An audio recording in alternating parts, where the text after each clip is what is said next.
Hello, everyone, and welcome to the first group coaching session of Role Model Sessions in 2022. I do hope you all had a super start into this new year. Today, I do have the honor to welcome Dr. Grazia Frontoso.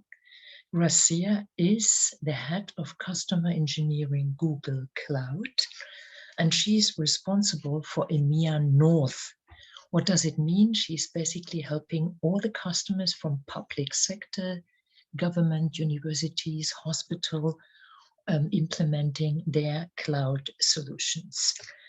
Grazia herself is originally from Napoli. She's from Italy, and she studied physics, and she has a PhD in physics. However, she has been working with Google for a long time, and she has moved to Switzerland. And today we are super happy to welcoming Grazia. And I think if anyone can tell you about reflections on job changes, it is Grazia. She works for a super cool institution, Google, and the majority of people would like to stay. So listen to her important personal views on reflections on job changes. And Grazia, welcome everyone. Everybody else, please mute yourself. Grazia, the floor is yours. Yeah, thanks so much, Petra, for having me here, and good afternoon and good evening to everyone. First of all, happy 2022, right? Happy New Year. I think it's really the time of the year, typically January, when people start to reflect about some changes and how they want to go into the new year. So I think it's a perfect time to kind of discover this topic together today together. Motivation in the workplace is really a topic of interest for me personally. And I believe that one of the key ingredients for an organization's success is really having people motivated. And that's because we are all great individuals, and when we are motivated, we can do amazing things. And that's why it's very important that you feel happy, you feel satisfied, fulfilled in your current job. And if this is not the case, you should be looking for a new opportunity. So just a disclaimer before we start is that today, what I'm gonna share on this topic is my personal view. And then for this reason, it may not reflect the view of Google necessarily. Right, so I know it's hard to find the time and also to find the mental space to think about your future and your career, especially nowadays, right, that we are still in the COVID pandemic and many of us are still working from home, not going to the office, not meeting colleagues. It's really hard to think about a new job right now, right? But you're not alone in this journey, so we can do some brainstorming together, right? And so, as I mentioned, January is typically a time for change. And it's also the time where you basically reflect on the year that has just passed, and you want to start the new year with intent and purpose, right? And so it's typically a time for change. And embracing change is essential for our growth, right? It can help you to transform and to have breakthroughs in your career. So you should not be afraid of any change. Change is exciting, right? And so maybe for you, it's just time to change your job or simply to get yourself back on track and ahead of your current career path. And so let's explore it. But before we start, I would like you to take a moment to celebrate, right? Okay, I'm not going to be sentimental now, but I think this is very important that we take a time to celebrate ourselves and to celebrate on the big and small achievement that we have accomplished across the year. Everything counts, right? This is a very important topic also because many people leave their jobs because they feel underappreciated. And this underappreciation also impacts negatively productivity. And so you end up basically in a circle. You don't feel appreciated. You're not able to deliver great results. And so it's very important that you take a moment to celebrate. So I'm going to pause here for a few seconds, really to give you the opportunity to think about the previous year and think about going through your achievement and really congratulate with yourself. So let's pause for a few seconds.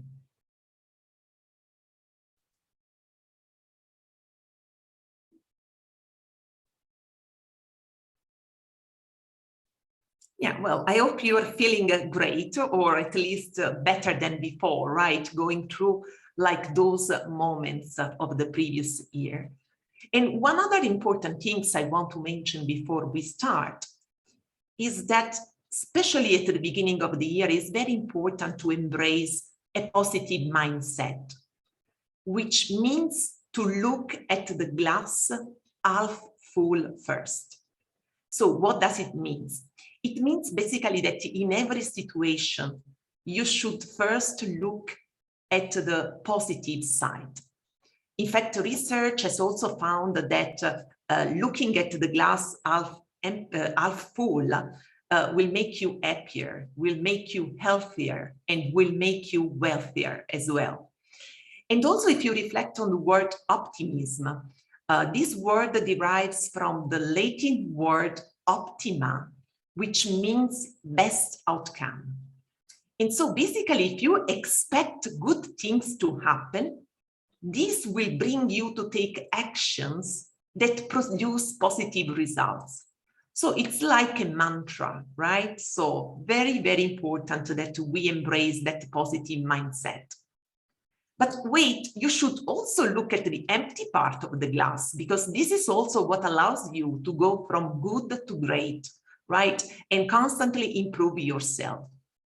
So just take a moment to celebrate yourself, but also to understand where you want to go next. And so I'll make you an example on how you can look at things first, looking at the full part of the glass, and then looking at the empty part, right? So let's have a look, for example, at what is happening at global scale. So this is an article that I read a couple of weeks ago, and I found it really, really interesting. So apparently, as of last December, internal promotion rates for women in 2021 have increased by 11.4% compared to 4.5% increase in job promotion for men, right? So this is what I call progress, right? Finally, women are getting promoted like even more, kind of like we are trying to bridge that gap that exists in the workplace. But then, if you look from another angle and you look at women of colors, then we are still following behind white women by 18% when it comes to the overall representation at senior management or director levels. And this is even worse if you look at the C level. So, you know, we still have some work to do, right? So we made great improvements, but we are still not there. And we still have work to do to advance a diverse workforce. Right. You are the biggest champion for yourself. This is something you should really remember anytime you're gonna think about your career, look for a new job, or simply like reflecting on the new year, right? So nobody's gonna tell you how awesome you are if you don't do it yourself. And you should also not assume that everyone knows what you are doing, right? You need to count your accomplishment to keep building your case for potential opportunity at work. And so if you don't know how to do it and you feel a little bit lost where to start, I'm going to give you 3 advice, right? Number 1, do not isolate, right? So inspiration, support, opportunities, they come from the people around you. And so it's very important that you invest in relationship and build new connection is going to be critical for your career, especially now that we are working remotely. So number 2, it all comes back to your strength and passions. When you know how to connect your strength and passions with your skills, then you are great. And then you will find really fulfillment in your job. And number 3, remember that unfortunately, it's not a meritocracy. It's not that just you deserve an opportunity, you have proven that you are right for that opportunity. It doesn't mean that you will get it. Unfortunately, we don't live in a fair system. I mean, some systems are more fair than others, but in general, we don't live in a fair system. And so it's very important that you advocate for yourself, right? Remember, you are the biggest champion for yourself. Okay, let's now explore a little bit more the journey for proving yourself and your potential at work. In other words, let's explore the journey, for example, on how you can get promoted at your work. But first of all, you should ask yourself, is a promotion or more responsibility really worth it in terms of work-life balance, right? Because you should know that getting a promotion, getting additional responsibility is going to be like really extra work, hard work. So are you really sure that promotion is what you want, like for managing your work-life balance? So ask yourself that question, right? And then if the question is yes, you do want a promotion, right? Okay, we can then kind of trying to understand how we can get there, right? And so whatever type of promotion you may be hoping for right now or in future, remember that you have to show to your stakeholders not only that you are qualified, but also that you are investing in the organization and in the company. So what does it mean? It means that you won't get a promotion if you're only working on your own personal deliverables, right, every day. That's not how you will get promoted.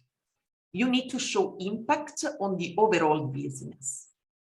And so how can we show impact on the overall business? So how can we basically increase our chance to get promoted?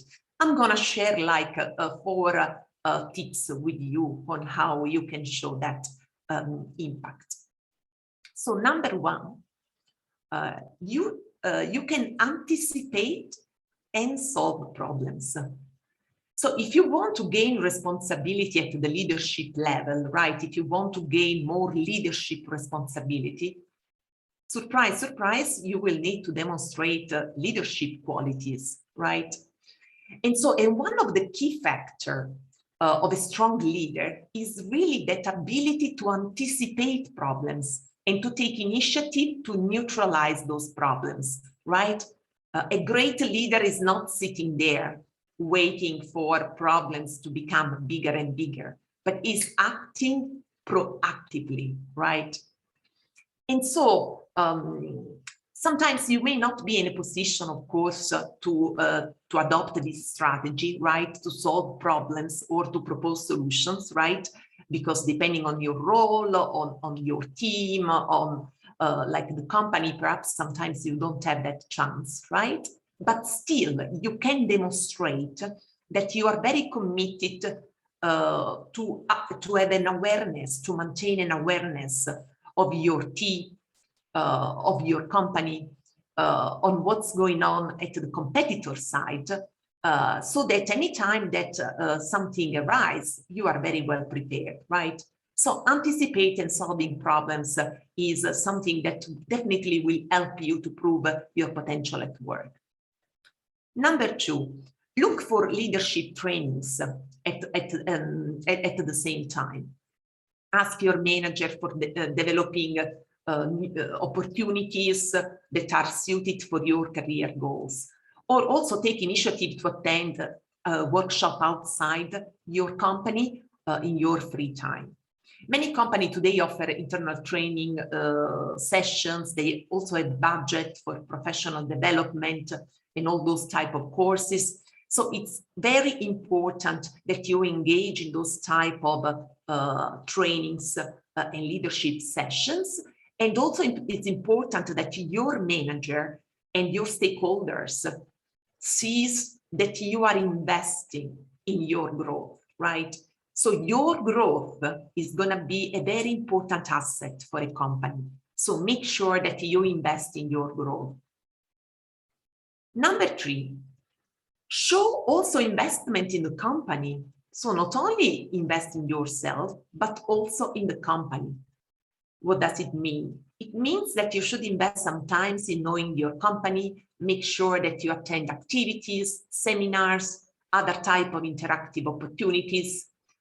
It's kind of a small price to pay, right? But it will get you lots of internal visibility, right? And so you can post interesting job, like a blog post on LinkedIn or other social media. And so making sure that you are investing in your company.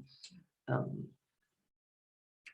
number 4, then stay informed on your industry, right? So keep updated with the industry trends, the latest breakthroughs, newest software. Great leaders know that industry inside out, right? And so when you have that knowledge, you can also have much more sophisticated conversation with your manager, with your stakeholders, right? You can demonstrate that you are very well informed. So it's really like a very good skill to acquire that will help you towards promotion. And so the more you demonstrate that you are able to think beyond your job title, right? The more likely your manager is gonna also think of you above your job title, right? And so new opportunities will basically become available to you. And then always return to the key question, which is, what strength do you have that you can offer to the team, right? And you should be very creative here. You should not only thinking about technical expertise, right? But it's about attitude. What is the attitude as strength that you are bringing to the team, right? Think about what makes you unique. Why you and not your colleague, right? What makes you unique? Try really to become unique in your team and in your company. This is something very important when it comes to promotion, right? Why me? And finally, remember that, of course, career advancement is also a trial and error thing, right? There is not a magic recipe how to get there. So sometimes you have to try a few things, like before you land basically to, to something that you aim for, right? You wanted to. Managers. Well, managers can be the sun of a cloudy day. So what do I mean by that? It's kind of a little bit like the old saying, you don't leave the job, but you leave the manager. And of course, this is not always true, right? Because sometimes you get along very well with your manager. You have like great working relationship, but still you feel it's the right time to look for a new job, or you want a change. But the main point here is that your job is not what it's written in the job description. Because the same job with the same job description can be completely different depending on your manager, right? And so the alignment that you have with your manager, the synergy, the chemistry, right? All of those things are things very important that you have to factor in when you are going to make the decision if it's the right time today to change job, right? And of course, these things can evolve over time. For example, at the beginning, you may get along very well with your manager. There is a great alignment, great chemistry, and like a great working relationship. But then, for example, over time, This can also change. You may diverge from what is your manager vision on the business. So perhaps this is a very good signal that it's time for you to look for a new job, right? If that chemistry and that alignment with your manager break, probably it's a good time to look for a new job. But and sometimes also happen that people are changing jobs because they are following their previous manager, right? The previous manager is going to another company or is building another team, and you were working with him or with her so well that you decided basically to move along. So basically the whole point here is that at the end of the day, you don't have to underestimate how important those personal connection that can be with your manager, but can also be with your teams are, because those are going to play an impact, are going to play a role basically in your job.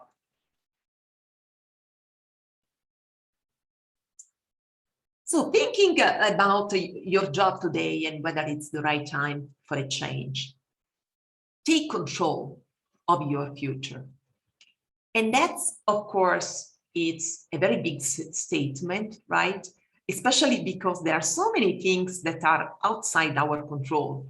I think all this pandemic has really taught us that we can't really make plans because sometimes there are things outside that, will make our plans useless, right? So my advice is here to focus on what you can control. So there are things in your life that you can control. Try to focus on those ones. And then for the things that you cannot control, just let them go, right? It will help you to feel also more relaxed in the overall searching for a new job. And ask yourself the following questions, right? Those are questions that will help you reflect where you are right now and whether this is the right time to look for a new job. So how fulfilled do I feel? Do I really love my job? Am I excited by what I'm doing? On a scale from 1 to 10, how satisfied am I with my work? And then, second question, am I learning and growing?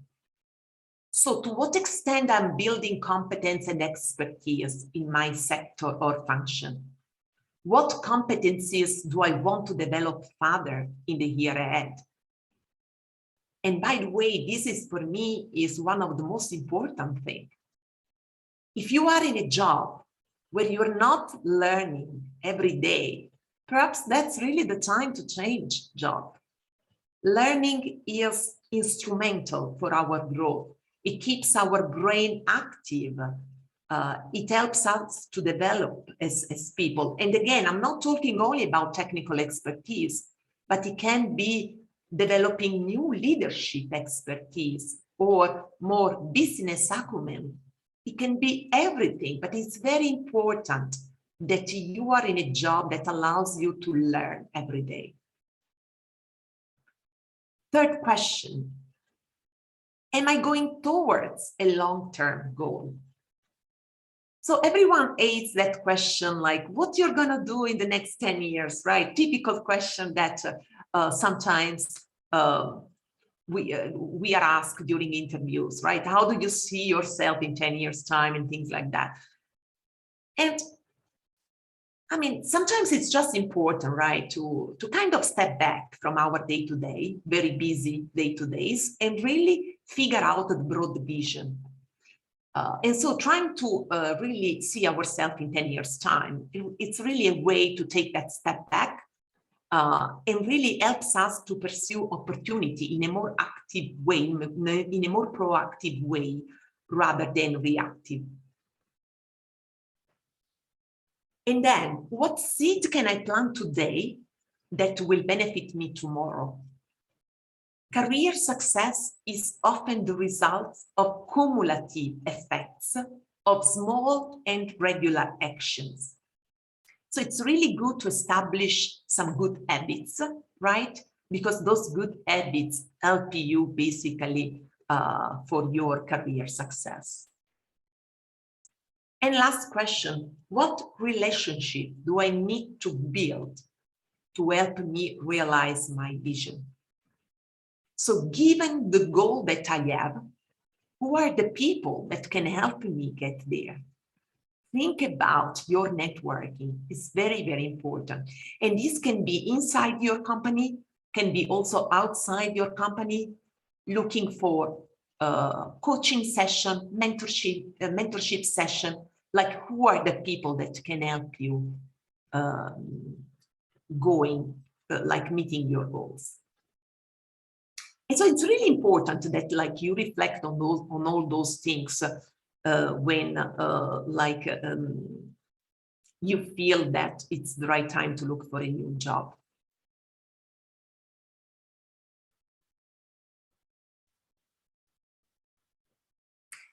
And if you then kind of like after some consideration, you kind of land into this conclusion, then okay, I think it's really time for a new job. Now, let's go and see what could be like here a good approach. So first of all, you should not only focus on job advertisement. I mean, job advertisements are of course great because they give information about which company is hiring, which type of roles are available there. So of course, they are like a good source of information, but they are too impersonal, right? Typically, the best job is not available like on the job advertisement. Reaching out to a recruiter can be a much more effective way actually to find an exciting job. And here you need to know a little bit how recruiters work, right? So consider, for example, that most recruiters manage more than 50 candidates at a time. And so what you want to do, of course, is to have a very targeted approach, right? Make sure that the recruiter that you are approaching is really hiring in your industry and for your role. And also before reaching out to recruiter, make sure that your LinkedIn profile is updated, your resume is updated. Do also a little bit of research about the organization or the role that you are interested.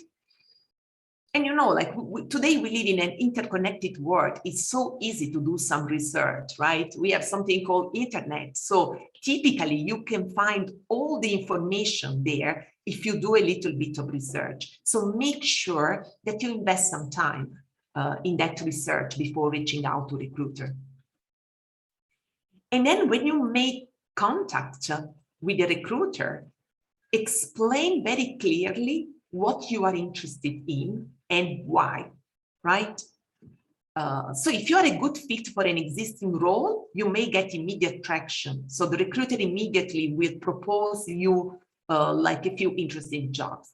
But if there are no openings that are fitting your profile, still the recruiter will keep you in mind and basically will then consider you for future openings. And finally, of course, I mean, keep in mind that like recruiters also want to fill job openings quickly as possible, right? So they want to find right people and they will be very happy to support you. So like think to establish with the recruiter that win-win situation. You are helping the recruiter to fill out the position with great candidates as soon as possible. And the recruiter is helping you to find your dream job, right? So very, very important.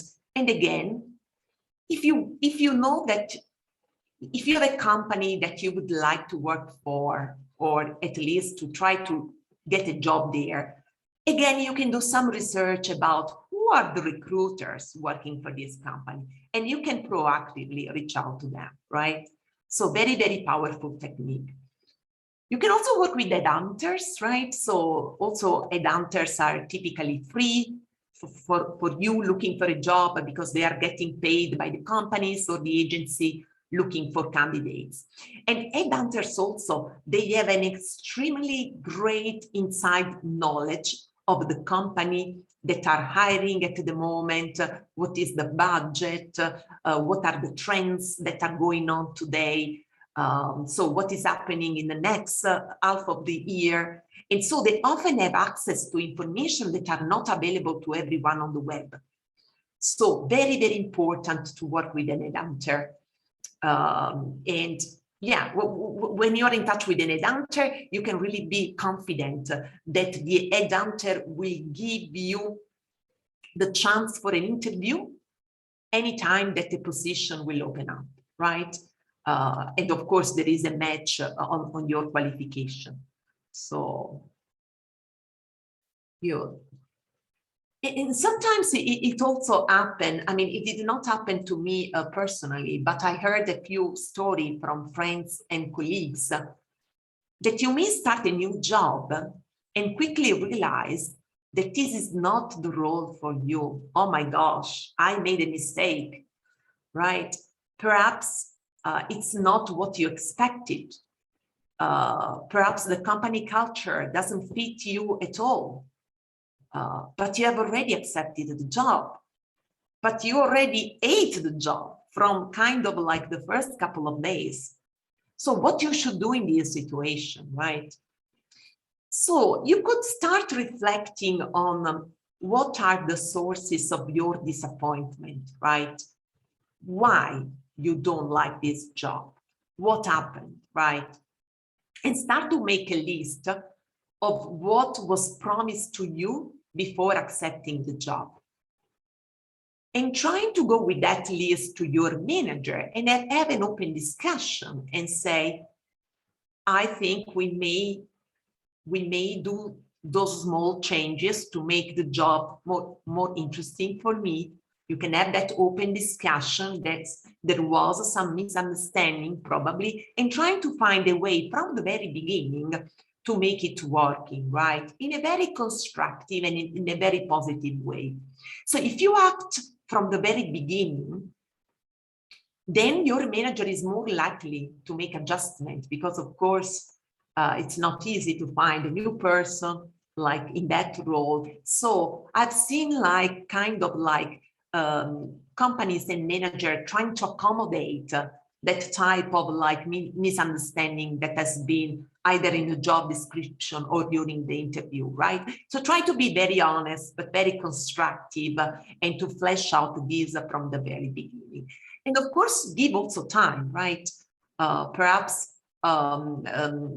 you get a perception from the beginning that a certain job is not good for you, but then if you give some time to build the relationship, networking, to get to know your new colleagues and manager, then you find out that that job is not that bad, right? So of course you need to give a little bit of time.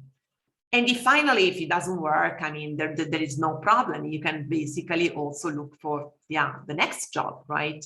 So just don't accept compromise from the very beginning, because then they're going to be very difficult to change over time. Trying to be very clear and straightforward from the very beginning of what are your expectations for that job. It will make you happy.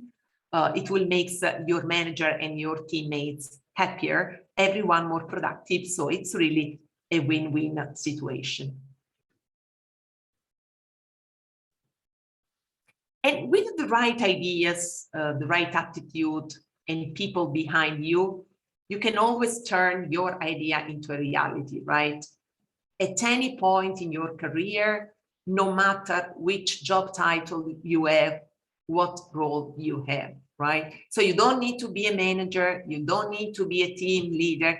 You can always, and actually you should always propose your ideas to your manager and to your stakeholders, ask for feedback on your ideas, and then start taking action to convert that idea into reality, right? This is very important because, again, job description is one thing, but then what you do in your day-to-day can be something very different, right? And sometimes you have that opportunity to take that leadership, to bring that idea to the work and just be happier, right? So don't focus on job titles, don't focus on job description, don't think my idea doesn't count. Give it a try, give it a try to turn your idea into a reality. And so, of course, converting idea into a reality is never something easier, right? So there is a quote which says, if it were easy, everyone would do it, right? So it's going to be definitely like very difficult, but it's really important. We basically bring our voice, right? Also, I like to imagine that in the future, kind of a bit in a utopia world, because we are getting into a world which is more and more automated, perhaps one day we will only get paid for our ideas. So think about that. The ability really to bring ideas that are going to make an impact on the business, on your team. They're going to make a difference. I think every great leader will value ideas coming from the people in the team. So don't be afraid to bring your own idea with a plan for implementation. And also, if you don't know what to focus right now, right? So it could be like you are in this point in time where you say, I don't really have an idea of what I would like to do next. What is my dream job? I don't know, right? So everyone has those moments, right, in life. That's not a problem at all, right? So it's okay if you don't know where you should be focusing now, what is your dream job, what you want to do. What is important, though, is to have a clear view on what you don't want to do, right? So in philosophy, this is called via negativa, which is basically defining something by what it is not. And so a useful exercise could be, okay, I don't know what I like to do, what I would like to focus on in the next couple of years. I don't know my dream job, but I know exactly what I don't like to do. I don't like to do this, and that. And so by doing that exercise, by putting together and having a clear idea of what you don't want to do, this can help you then define what is that you really want, what is that you like to land and like to focus on. And to finish, when opportunity knocks, you need to be ready, right? It could come tomorrow, an opportunity to you. Are you ready?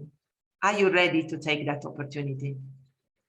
So, I mean, really, no matter in what steps in your career you are, or you're going to be in 2022, either it's going to be promotion, a job change in your company, a job change in another company, a manager change, or simply you're going to brush up your current role. You really need to have a strong network around you. And you need to develop certain skills that can help you to get there, right? And you should be starting investing in that right now, investing in your networking and investing in your skills, right? Because then when the opportunity comes, you are ready, right? You are ready to take it. And again, just imagine a great opportunity is coming next week to you. Ask yourself whether you are ready to take it, right? So be ready, be ready. Yeah, it's going to be important. And with that, I would like to, thank you for your time and for your participation. I'm also seeing some questions like on the chat, so I'm very eager to address like those questions. I hope that this was useful to you to some extent, give you some food for thoughts, some ideas to basically think about it. And I'm really confident that this year you are gonna all rock in your job. So good luck in this year. Rathia, thank you so much. It was really super interesting. As you see, we do have a lot of questions, and a lot are also coming to questions like bias, questions like I'm good, but I'm not recognized, etc., etc. Andrea has collected these questions, and it would be great if those who have raised the questions also show up and ask the question again, and that you answer short. Don't do a keynote presentation on every question. That would be great. And having said that, Andrea, not my question, but the others, maybe you can ask, and then the woman who has asked the question, please show up so we can see your face, and that would be great. Andrea, over to you. Yeah, thanks. We have, thank you so much, Grazia, for such a fantastic presentation. It's really interesting. I think it has sparked a lot of discussion actually already in the chat. So yeah, like Petra's saying, since we're, we're a group of 20, we can all actually chat together. We quite like doing that, Role Model Rebels. So if you want to ask your question instead of me reading it out, just turn on your camera and turn on your microphone. But let's start with Radostina. Her question is a question on anticipating problems, but also opportunities. She says, what if the problems, opportunities you anticipated and think are important are not seen as important by your manager? Basically, you and your manager have different vision about the problems and opportunities, and also the direction of the unit. Yeah, thanks, Andrea and Radostina, for the question. Yeah, I mean, that's a great point. Of course, like management alignment is a top one of the most important things, right, to consider in a job. There is little you can do if you don't have your manager support, right? So managers are the second biggest champion for yourself, after yourself. And so one thing that you could be exploring is whether your manager will share your same view. And so whether it is, let's say, something which is more personal to your manager, who does not see like this problem or like this opportunity in the same way as you do, but like your manager actually sees in the same way. So if you explore that and like you're in a situation where somehow your manager sees in the same way, you could find way to actually propose then your ideas like directly to him or to her. Of course, you have to find like the right balance, the right way. Yeah, of course, it also depends on the company culture, how you do it. But like, at least if you have like more higher up support on your ideas and what you shared, this is something that you could explore. When it comes to your manager, one, like not having the same view, one good exercise is always trying to put yourself into his or her shoes, right? So why does your manager doesn't see the same priority, right? Is it because, yeah, just trying to make that exercise really bit showing empathy towards like your manager, why is not seeing the problem as it is. And again, after exploring that, I mean, I would definitely like consider other opportunities in companies. So moving in a team where there is a leader there, where you feel much more aligned, right, with the vision and with the approach and the methodology.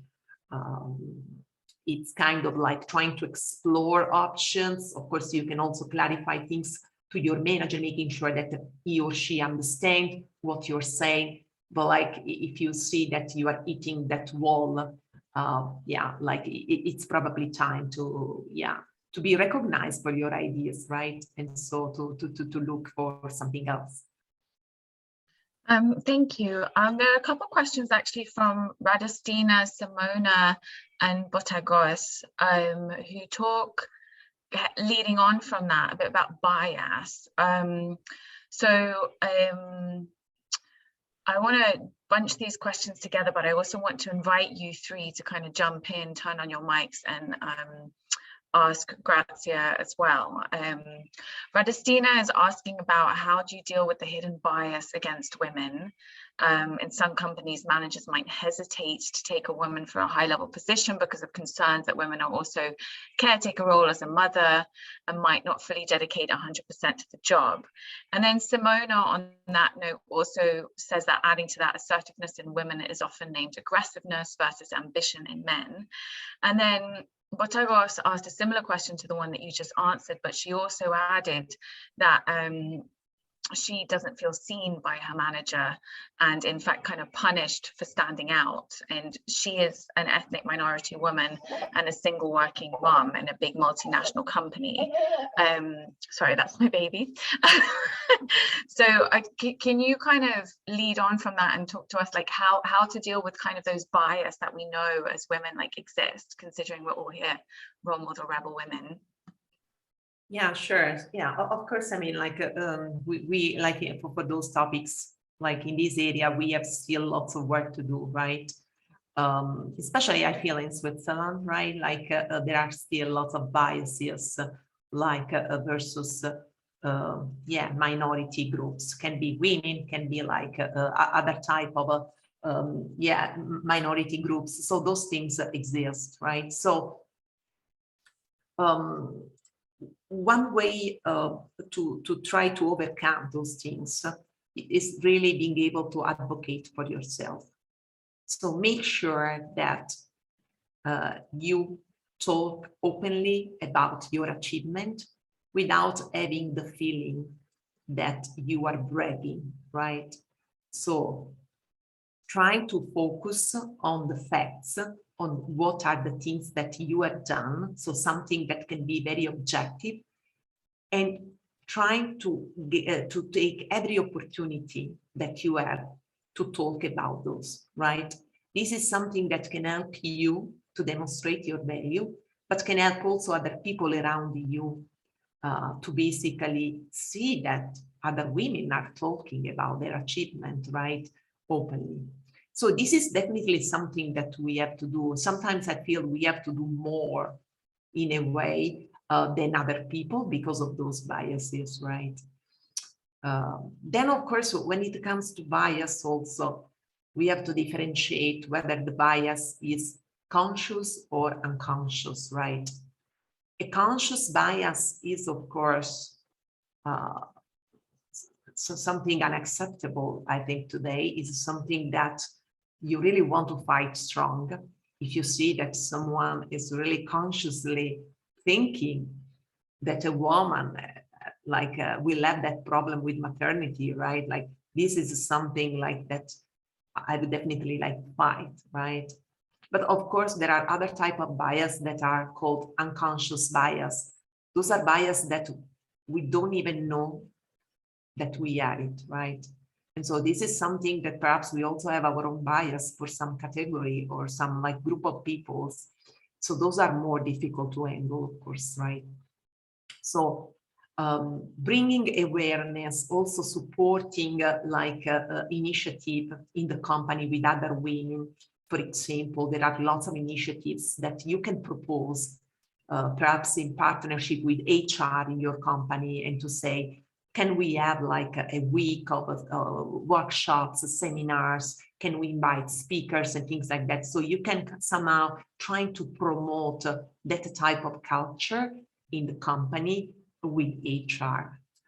It's not always like easy, but it can be like a way to to kind of start to put that seeds.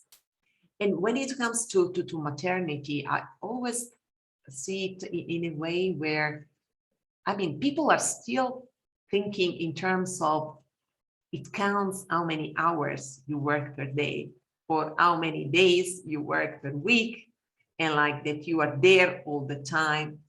But if you think like, yeah, from like a critical angle, this is not at all what matters. What matters is bringing results, right? Outcome.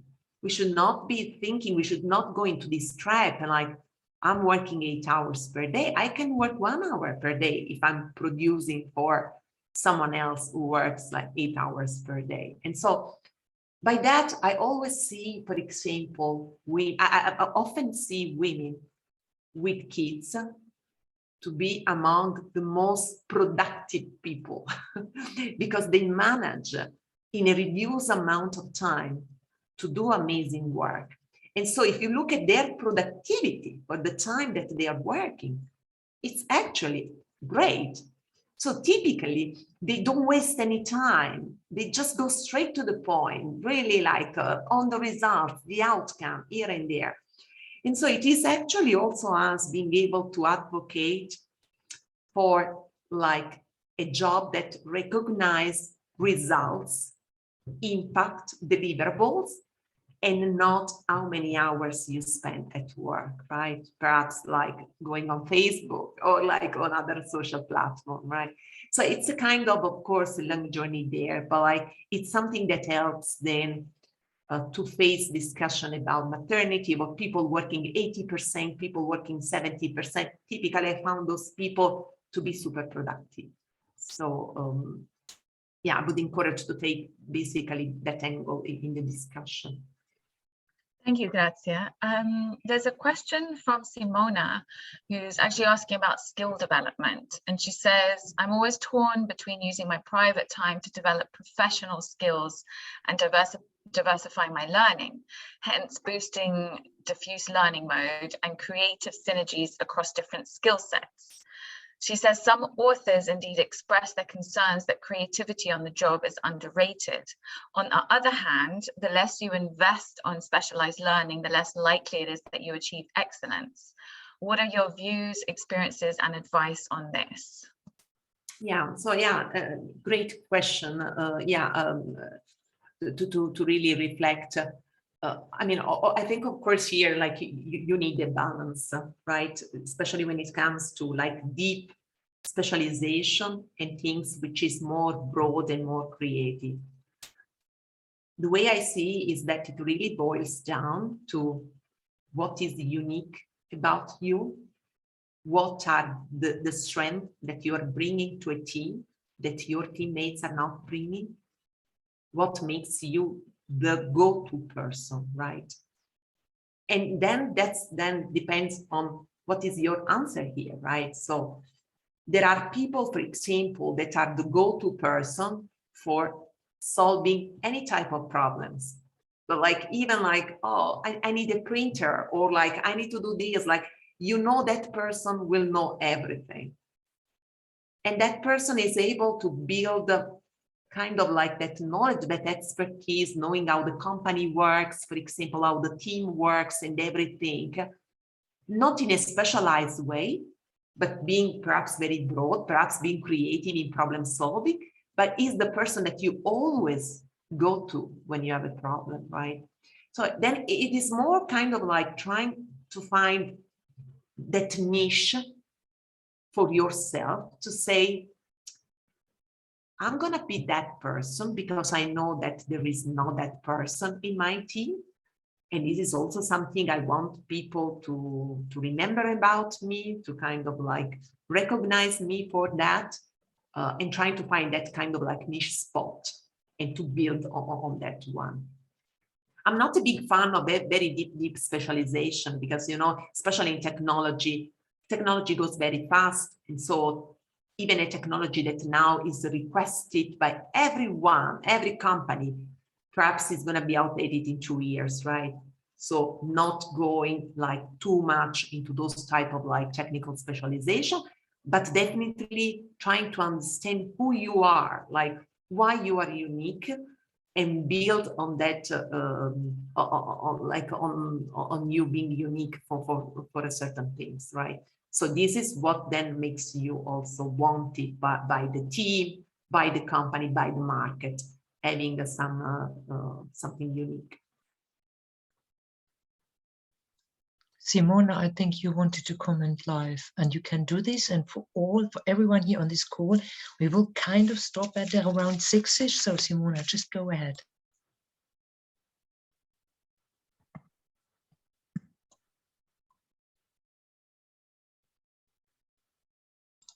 We don't hear you.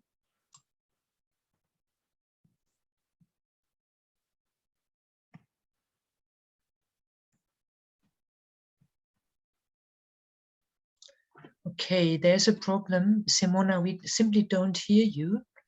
I have no idea what happens. Does anyone else hear her? Grazia, you don't hear her, do you?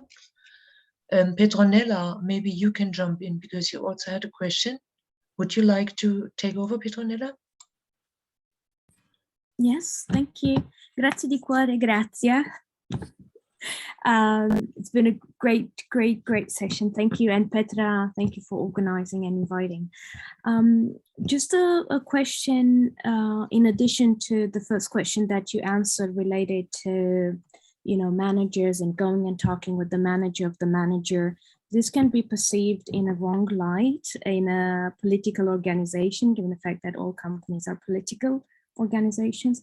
How do you deal with politics internally? And I do know as a fact, and from all the people that I know in my network, that men are really great politicians. They're great chicheros.